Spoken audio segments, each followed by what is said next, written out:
We are on. Everything okay? I couldn't help you. I had other things going. Excuse me. You got it? I thought you would. I thought you would get it. So we have a meal today. We have special music today. We have, what else do we have? It's our 24th anniversary. Yeah, time flew.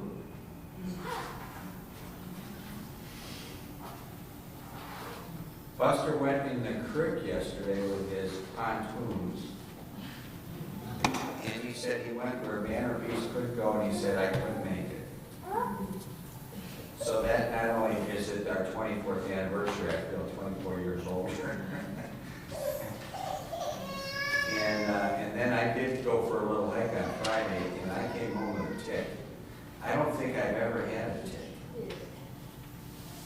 But I came home with a tick. And boy, when we were as kids, we lived in the woods and in the field. We lived in there. We never had a tick. Oh, you know what? That's what it is, because the deer, they said that it was cropping up in Michigan. They were getting, what's that white powder? They were getting ticks. And that when they send that white powder as a terrorist. Anthrax. Yeah, anthrax. That deer either spread that, get it, or I think something with anthrax up in Michigan. And you're right, there was no deer, that's why. No deer population. And we have a little warmer winters. Anybody remember 1963-ish or so when the Japanese Beatles came out? 64, 65. It was, I would have my mother come out of the house, I'd be in a plum tree, and I'd be up in it. It was literally covered, hanging with them, because they go for certain things. And I'd wait till she gets real close, and I'd be way up in there, and I'd shake that whole thing. It was a giant plum tree. I'd shake it. It was a cloud up, and my mother would go running in the house. And then, but if you remember what happened that winter, we had a real stiff freeze in a frozen house. And they've never come back like they did that first year. That first year was awful, wasn't it? My mother was paying a penny a beetle if you got a penny a beetle. And when we came back with the first $1,000, she cut that to a penny a jar. And she said, well, I can't do paying a penny a beetle. I don't want to work for your mother. Yeah, well, she cut it down to a fraction of that. And anyway, Acts 25. Let's turn there. Enough blabbing. We are, and I have my Burlington suit on today. I don't think my wife likes this. I got this before we started the church. I got it at Burlington. When Burlington was at, what's the mall that's closed? The biggest mall in all the world. Randall Park. Randall Park. When Burlington was at Randall Park. Way back. Yeah, I grabbed that and said, I think that's my Burlington coat. Looks like a suit. Oh, I look, oh yeah, that's, You okay. have to have your watch chain now. All right. I'm a zoot suiter. Well, I don't have the pants to match that yet. All right. The avoidance, the appeal, and we did that, and we're on verse 11, worthy of death. So Paul preaches and proves capital punishment. And so we had somebody in the church that does not believe in capital punishment. We didn't have the church girl at the time, and he challenged me. I said, I'll prepare a message on it. So I did, and after I preached the message, I asked him after service, do you believe in capital punishment now? He said no. So it's just atypical. You cannot persuade. We are to, therefore, going to terror the Lord, we are to what? Persuade him. Where do you find that? Therefore, knowing the terror of the Lord, we but persuade men. Just for fun. This is a text. Timothy. No. Paul writes it. It's in Corinthians. Which one? No, second. 2. I know, 50-50. It's 2 Corinthians chapter 5, and it's about verse 10. If somebody wants to look that up real quick, I'm pretty sure. Worthy of death. All can appeal to Caesar because he's a Roman citizen. We talked briefly about that usually you don't appeal until you're convicted by a lower court. Paul is yet to be convicted. He just appeals. There could be other motives. Doesn't want to go back to Jerusalem for fear of getting murdered. 511. Okay, 511. And so he doesn't want to go back. We don't know his motive. I've read also that he felt he wasted enough time. Let's get to Rome, so let's have it over with. And so off he goes. All right, now, Father, bless our lesson this morning, that it would be fruitful in our lives and that it would just be edifying for the believers in Christ's name. Amen. Paul not only approves of capital punishment, but is willing to submit to it. And did. So we're still continuing on with this. 2 Timothy, he was, without turning there, 2 Timothy 4, he was ready to be what? How does it read? Offered up. That's right, offered. You're right. 2 Timothy, I'm pretty sure you're right. 2 Timothy 4, 1 through 8.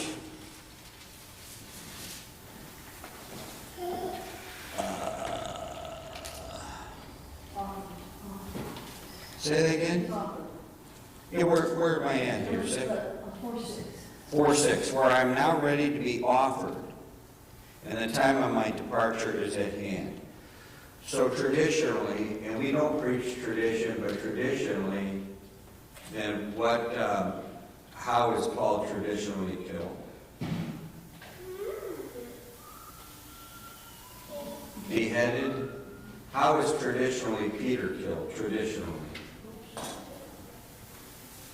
How's he killed?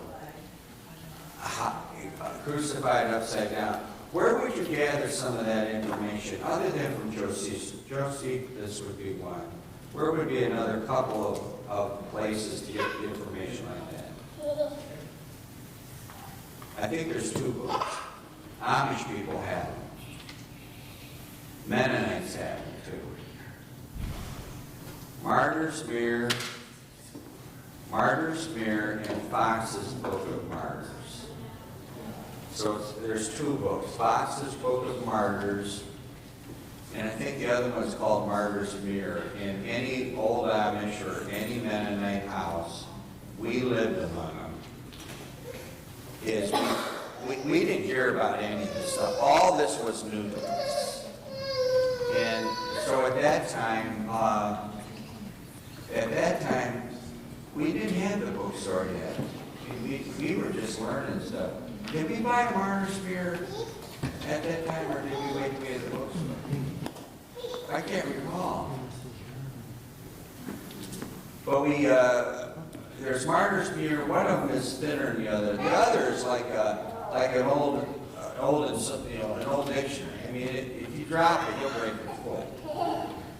And it's a huge book, but it gives those first century, all those martyrs and stories that he can read about.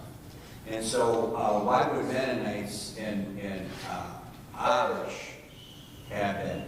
Is it hot out there, or is it hot in here? And we don't have a light on. Not all the lights are on. Is there any reason for that? Just noticed that. New style. You got one up and one down. Yeah. Turn it up. Thank you. Yeah. Yeah. Did I do that? I think the cameraman's got an. Cameraman, are they all up or what? Well, this is a live show. Are they down? All right. All right, go ahead. Now do it. Thank you. Wow. No touch. No touch. Okay. Are we signaling one if I land, 2 if I see? I know. Yeah. Okay, so Paul was ready to be offered up. He believes capital punishment, and he's willing to submit to it. And Martyr's Mirror and Fox's Book of Martyrs would tell a lot of stories of first century killings. Oh, and why would it be Amish and Mennonites? They were what kind of Baptists? They were Anabaptists. And if you trace that, I know we had a class about it, and after we had the class about it, none of it is biblical. It's not in the Bible. This is just tracing history. It really did not interest me. What's the group called? The one that comes through.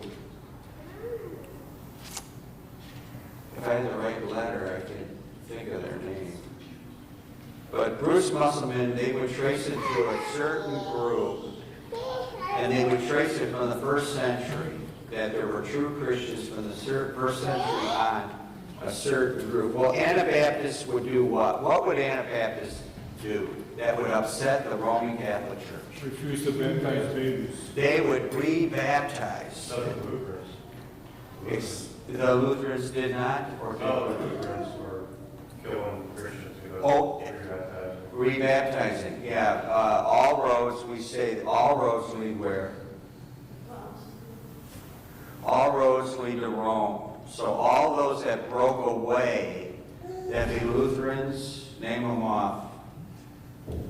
Presbyterians, Calvinist. Anglican.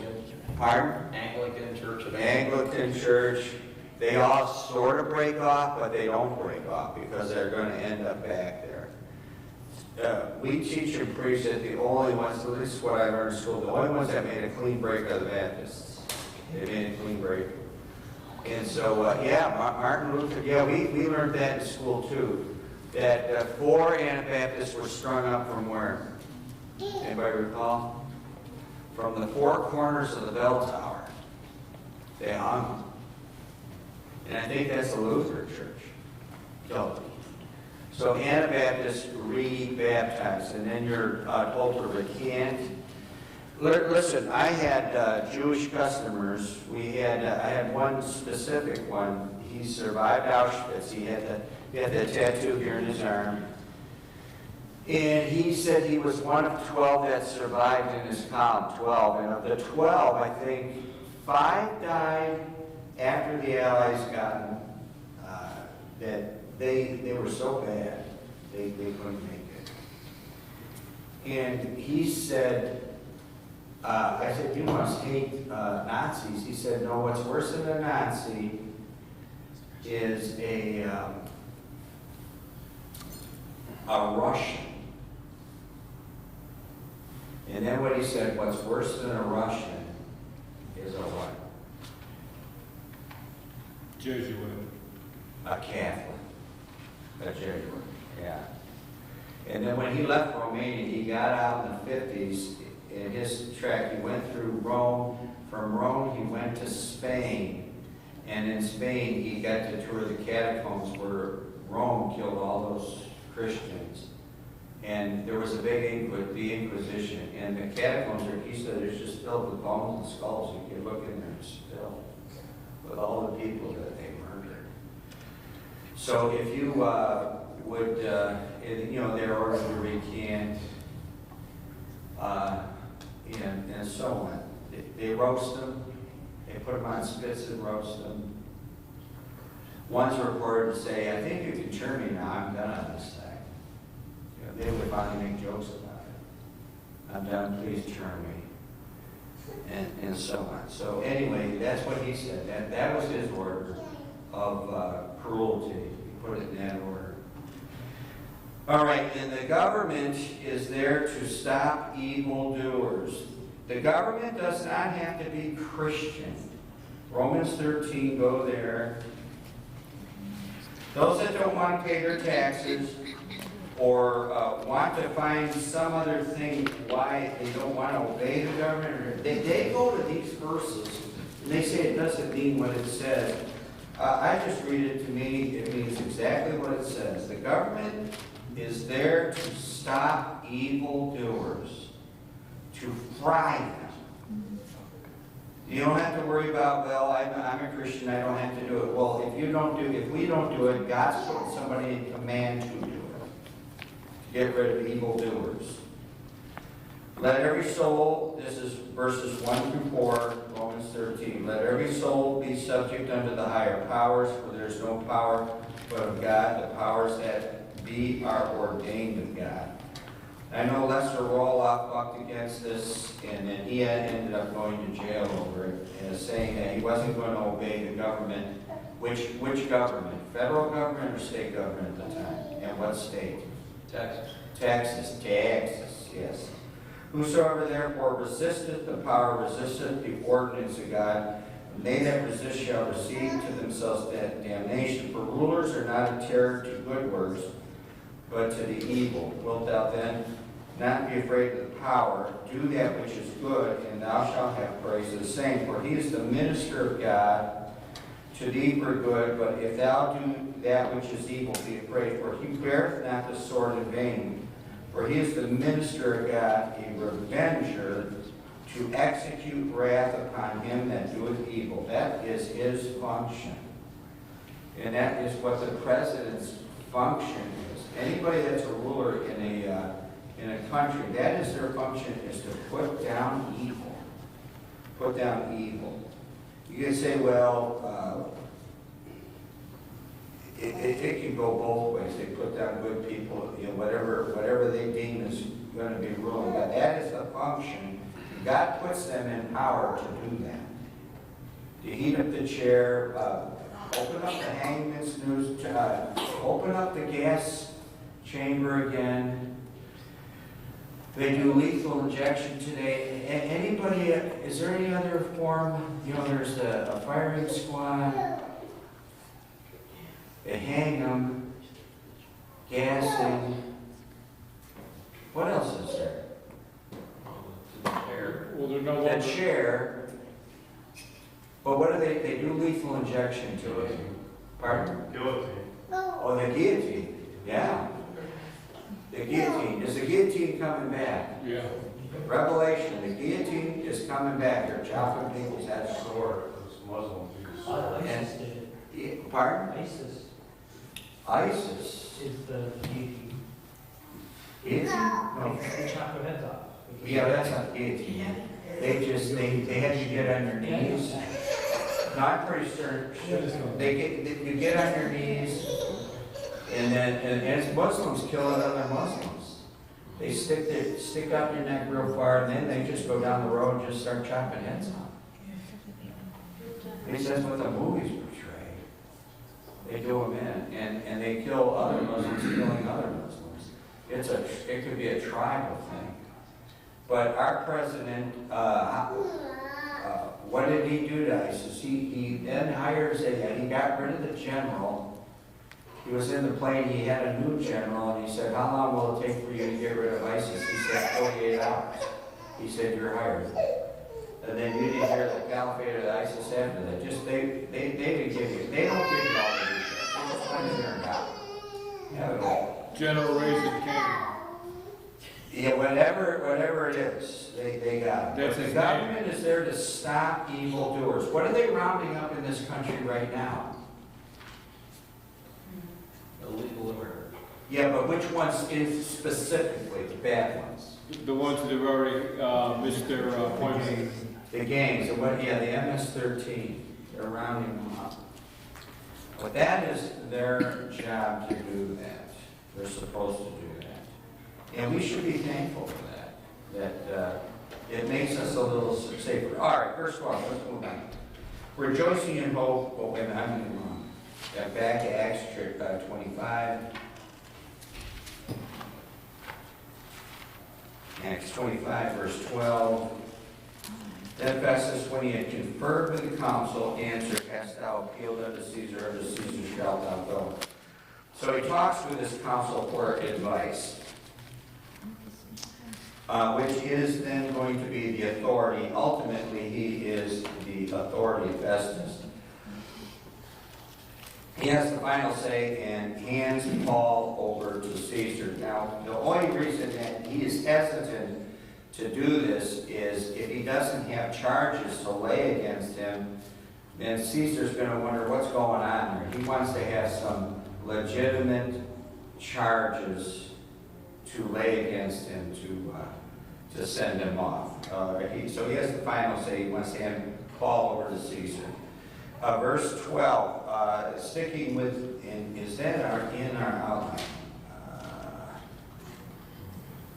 And it is. Our 12th one out of 14, verses 13 through 21, is the amusement. Now, I deemed it as the amusement, and I'm guessing at their motive as to why to do that. There's no television. How do people amuse themselves today? What does amusement mean? Not thinking. No thinking. Means no. Muse means to think. So when you're going down a roller coaster, there's no thinking involved. It's an amusement park. So how do people amuse themselves back then? There's no television. Reading. And how did they read back then? One book at a time, because there was no printing press. There were books to read. There was the Bible to read. There were books to read. They could amuse themselves with music. The first century, they amused themselves with feeding, in the Colosseum, feeding Tigers. Christians to lions. They would amuse themselves with the gladiators. They probably had some kind of a theater. But if you're bored, I think I brought it up, at Vanderbilt, if you went to if you were a relative or friend of Vanderbilt's, and you went to the mansion in the mountains, you were expected to stay for 6 months. Those aristocrats had nothing to do. You were expected to stay there for 6 months. So you'd go horseback riding, play croquet, and walk around the mansion, and they would eat. They would do a lot of eating. And you always had to be prim and proper for the eating. So, my saying, why I said amusement, is these people have nothing to do, and they want to juice up the life a little. Hey, we got this guy, he's in prison, this guy they call Paul, and why don't we amuse ourselves with him? And so they bring him out. King Agrippa is the son of Herod Agrippa in Acts 12. So there's these successions of relatives. Now, you cannot prove that through the Bible. You have to prove that, read some other sources to come up with this. So this is stuff that is read. So King Agrippa is the son of Herod Agrippa. What happens in Acts 12? James is murdered.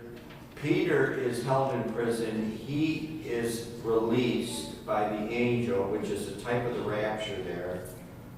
And then Herod gives a speech, and they say it's a god, and then he is consumed with worms at the end of Acts 12.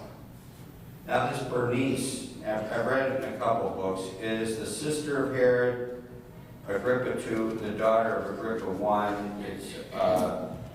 It's a cesspool of sin, and which is nothing new, folks. Sin is sin, it's always been there. So you can imagine what's going on. So Bernice was at one time married to her uncle, Herod, king of Chalcis. Is that how you pronounce the CH? Chalcis. Also married Polemo, king of Pontus.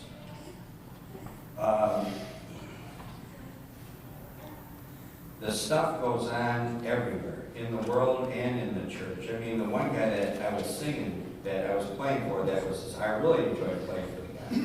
He was married 5 times. He had 5 wives. And it's just the way it is. And it shouldn't be that. It shouldn't be that way. Bernice was said to have rare beauty and charm and had great influence over Agrippa. All right, so it is, it's the Jezebel of her time. The Jezebel of her time. By the way, where is Jezebel?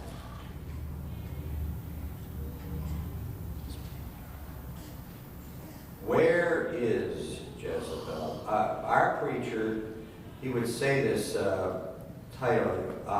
He wanted to preach a message. He never preached it. Where in hell is Jezebel?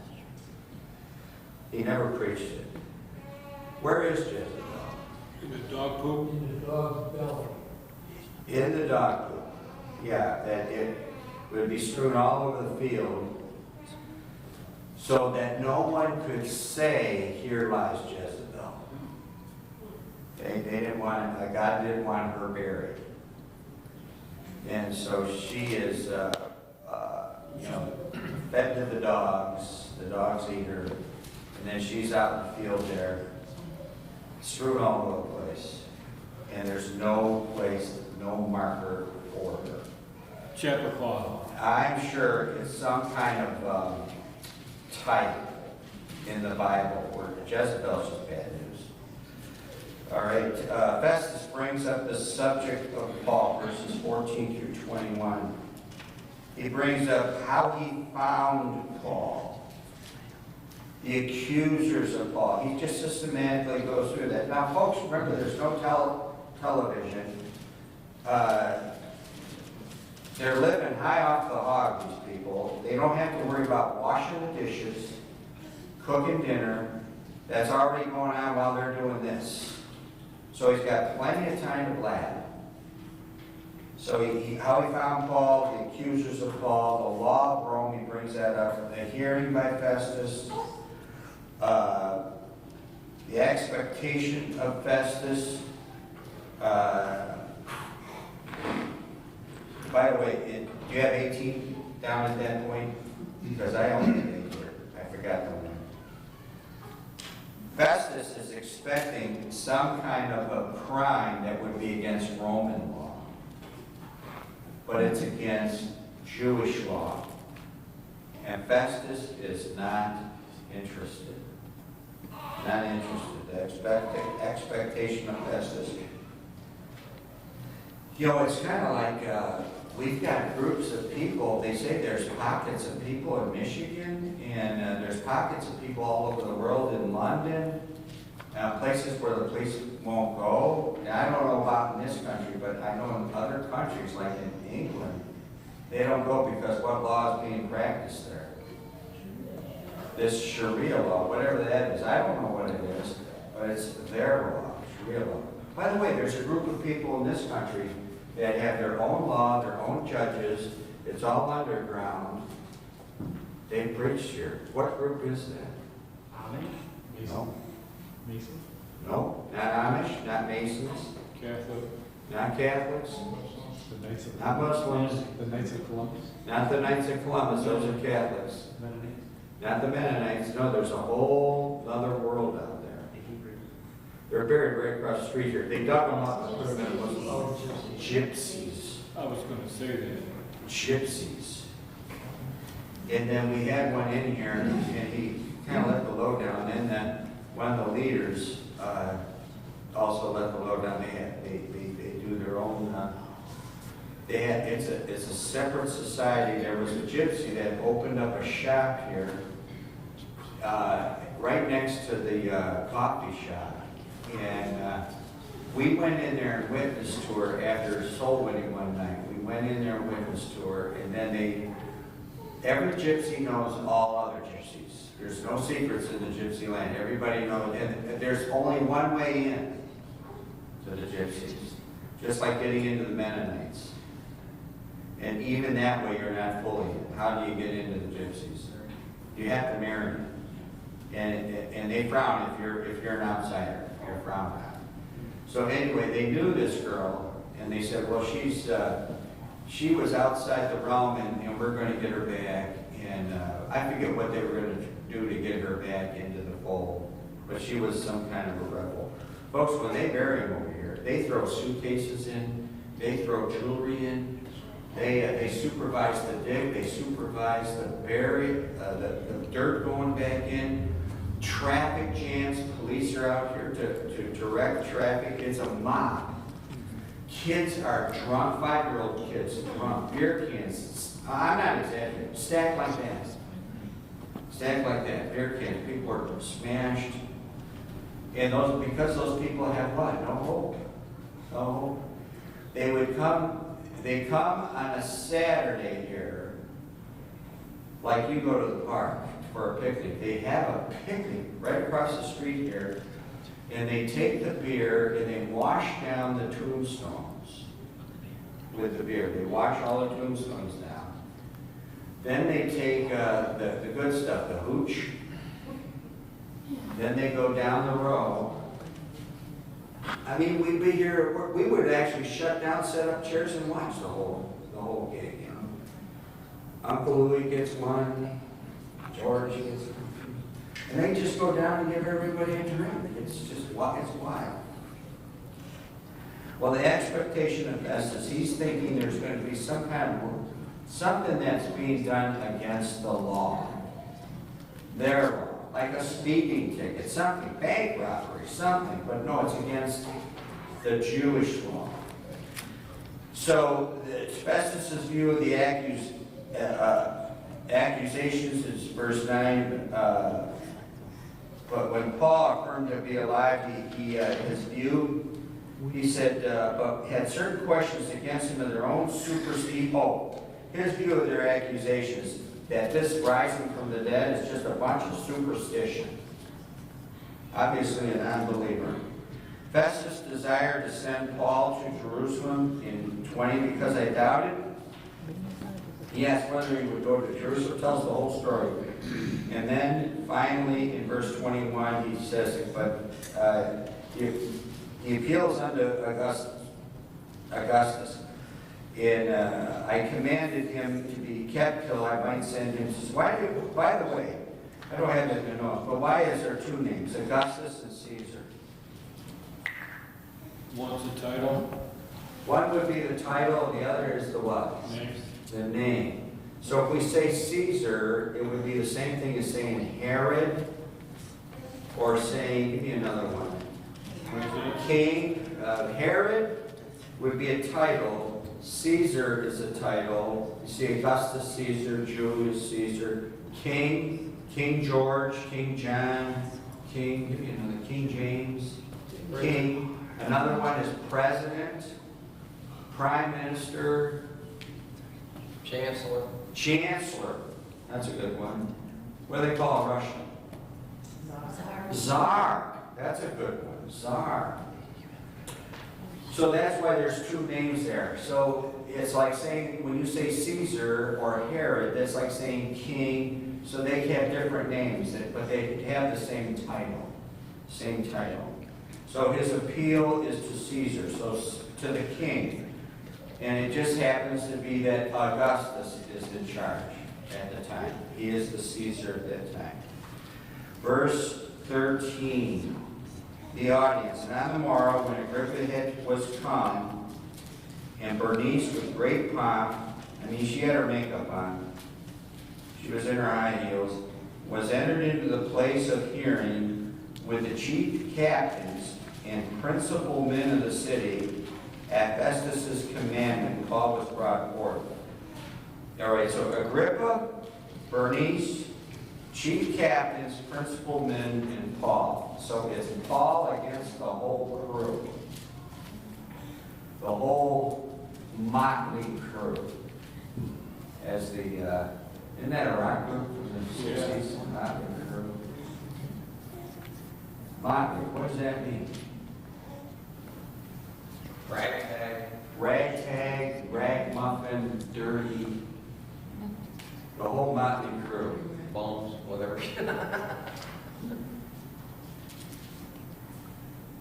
So what I have read is this is made up of every foul type of individual that would be in existence then, that are in authority and running the show. Is President Trump any clean character? I mean, there's a lot of people, Christians, on all sides of the fence are against Trump. The reason I'm not against Trump is that it's Romans 13. He's been put in that position to clean things up. Doesn't matter what his past is, that's his position. But is he a clean character? He's not a clean character. And what was that called? Camelot. Is Kennedy a clean guy? Man, we find out afterwards the guy was a rat. Just a dirty rat. Kennedy, all the Kennedys, just rats. The whole thing's like cockroaches. Except they don't hide when the lights turn on. They come out when the lights go on. It's like them right out in the open.